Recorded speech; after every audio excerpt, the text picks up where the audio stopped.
Came to take my wife after the official party. The manager asked which room. The conference center's lobby gleamed with polished marble and soft lighting, a stark contrast to the storm brewing in my chest. I'd arrived at 11:47 p.m., 15 minutes after Maya's last text. Party's wrapping up. See you soon. Good evening, sir. How can I help you? The night manager, a slim man in his 40s with silver-rimmed glasses, greeted me with professional courtesy. I'm here to pick up my wife, Maya Holloway. She was at the marketing conference party. His expression shifted, just slightly, but enough for me to notice. A flicker of something. Uncertainty? Discomfort? Which room is she in? The question hung in the air like a guillotine blade. I'm sorry, I managed, my mouth suddenly dry. Your wife's room number, sir. I can call up and let her know you're here. She doesn't have a room. She lives here. We live 20 minutes away. She was just attending the party. The manager's face paled. He glanced at his computer screen, then back at me, then at the screen again. His fingers hovered over the keyboard but didn't type anything. Sir, perhaps there's been a misunderstanding. What misunderstanding? My voice came out sharper than I intended. A couple crossing the lobby glanced our way. My wife came to her company's party. She doesn't need a room. We have a house in Riverside. He cleared his throat. Mr. Holloway, I really think. Just tell me where the party was. Conference room B, right? I'll go find her myself. The party ended 40 minutes ago, sir. 40 minutes. Her text was 15 minutes ago. The panic that had been circling like a distant vulture suddenly descended with claws extended. I pulled out my phone and called her. It rang, and went to voicemail. Maya, it's me. I'm in the lobby. Where are you? I looked up at the manager, who was now deliberately avoiding eye contact. Sir, perhaps if you'd like to have a seat in our lounge, I could. Which room? I heard myself say. You asked me which room. That means you know she's in a room. So which one? Mr. Holloway, I can't disclose. She's my wife.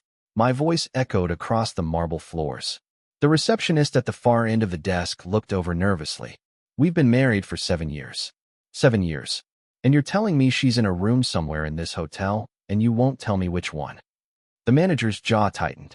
Sir, I understand your distress, but hotel policy clearly states that we cannot reveal guest room numbers without their consent. It's a privacy and security matter. Call her room then. Call it right now. He hesitated, then nodded slowly. What's her name again? Maya Holloway. Or she might have checked in under her maiden name, Maya Brennan. She still uses it for work sometimes.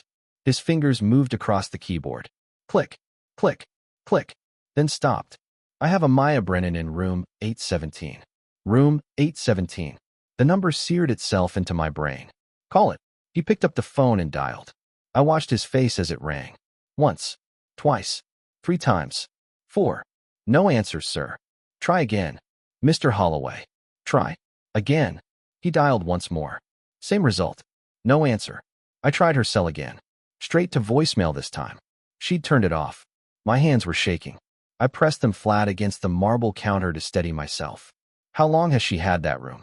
Sir. How long? The manager sighed, defeated. She checked in this morning at 10:23 a.m. This morning. The conference didn't start until 2 p.m. I knew because Maya had shown me the agenda, excited about the keynote speaker. We'd had breakfast together. She'd kissed me goodbye at 9:30, said she wanted to get there early to network. Was she alone? The manager's silence was answer enough. Something cold and sharp twisted in my gut. Who was with her? I really can't. Was it someone from her company? Someone I know. His eyes flickered to his screen, then away. Professional discretion warring with human empathy. The empathy won. The room was booked under a corporate account. Hartwell and Associates. Maya's company. But that didn't tell me who. I thought about calling her again, but what was the point?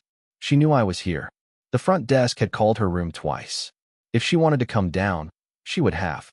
Unless she couldn't. The thought struck me like lightning. What if something had happened? What if she was hurt, or sick, or... I need you to send security to that room. Right now. The manager blinked. Sir, I don't think. My wife isn't answering her phone or the room phone. She told me she'd be done by now. Either something's wrong and she needs help, or... I couldn't finish the sentence. Either way, someone needs to check on her. Now. He studied my face for a long moment, perhaps trying to determine if I was genuinely concerned or just a jealous husband making a scene. Whatever he saw must have convinced him. Because he picked up the radio on his belt. Security to the front desk. Priority check needed on room 817. Static crackled. Copy that. En route. Would you like to wait in the lounge, sir? I shook my head. I couldn't sit. Couldn't think. Couldn't do anything but stand there and imagine scenarios, each worse than the last. The affair theory my mind kept circling back to seemed both impossible and inevitable. Maya loved me. We just celebrated our anniversary last month with a weekend in Napa. She'd cried happy tears over dinner, told me she couldn't imagine life without me. But people lied. People changed. People got bored after 7 years of the same routines, the same conversations, the same person across the breakfast table every morning. I thought about the late nights she'd been working lately, the new interest in the gym, the way she'd become protective of her phone, angling it away from me when texts came through. Signs I'd ignored because I trusted her, because I loved her. The elevator dinged. A security guard emerged, a broad-shouldered woman in her 50s with kind eyes and a no-nonsense demeanor. Mr. Holloway? I'm Officer Patricia Chun. I understand you're concerned about your wife in room 817. She's not answering her phone. The party ended 40 minutes ago.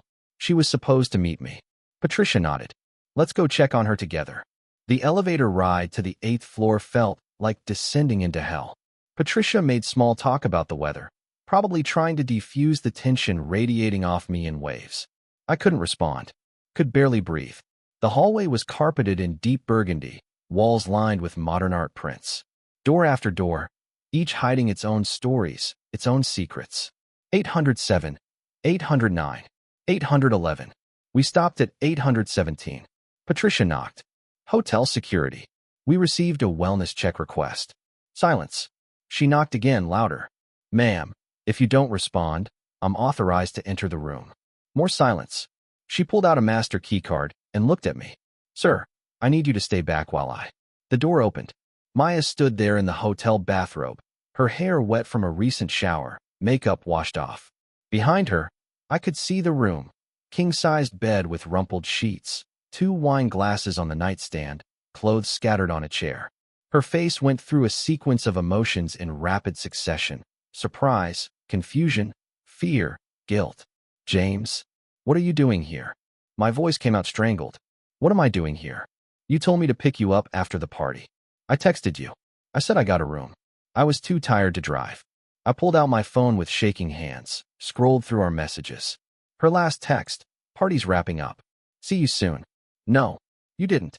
You said you'd see me soon. She looked at her own phone, and her expression crumpled. Oh God.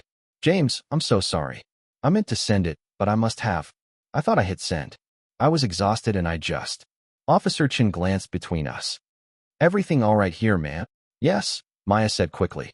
Yes, I'm fine. This is just a misunderstanding. I'm sorry for the trouble. Patricia looked at me. I nodded numbly. She excused herself, leaving us alone in the hallway.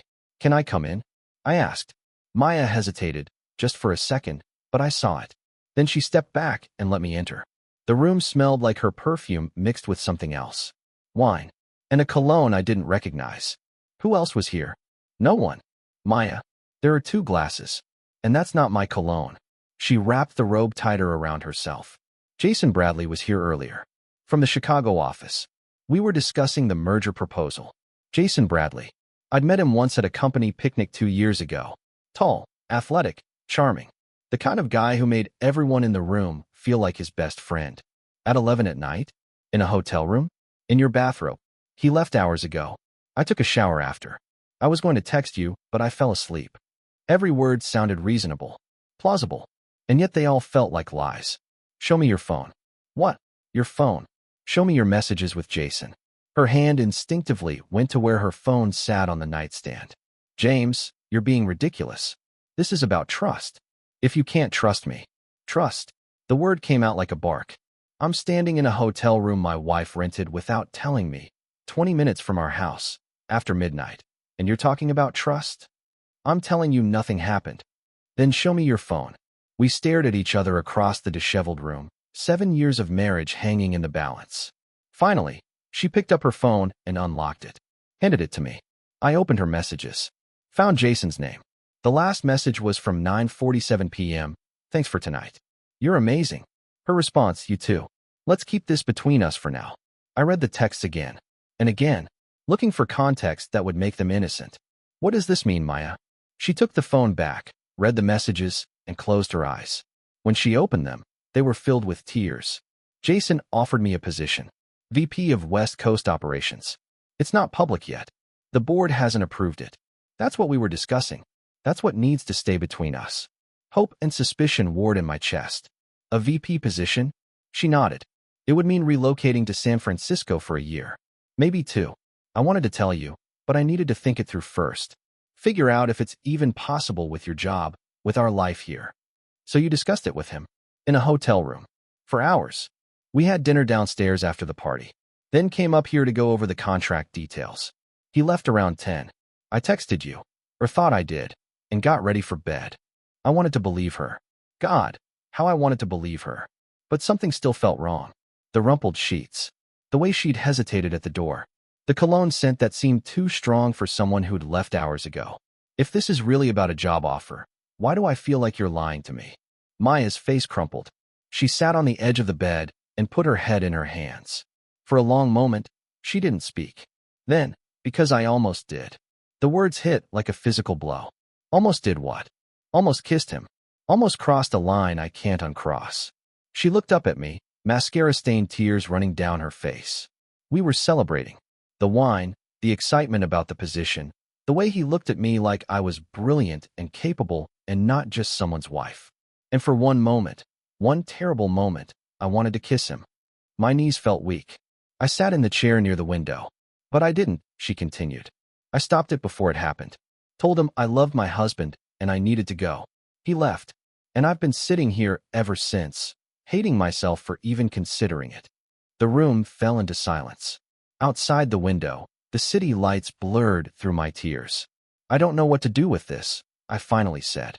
Neither do I. We sat there in that hotel room until nearly 2 a.m., talking about everything. The distance that had grown between us, the resentment she felt about career sacrifices, my own emotional absence during her father's illness last year, the way we'd stopped really seeing each other somewhere along the way. It was the most honest conversation we'd had in years, and the most painful. When we finally left that room together, got in my car, and drove home through the empty streets, I knew our marriage would never be quite the same. The trust, once cracked, would take years to repair, if it could be repaired at all. But Maya had chosen to stay, chosen to be honest when she could have kept lying, chosen our marriage over whatever might have happened in that room if I hadn't shown up. Sometimes the betrayal is in the almost, in the moment before the choice, in the version of the story that didn't happen but could have. And sometimes, walking into that moment is the only thing that saves you from the worst story that was waiting to unfold.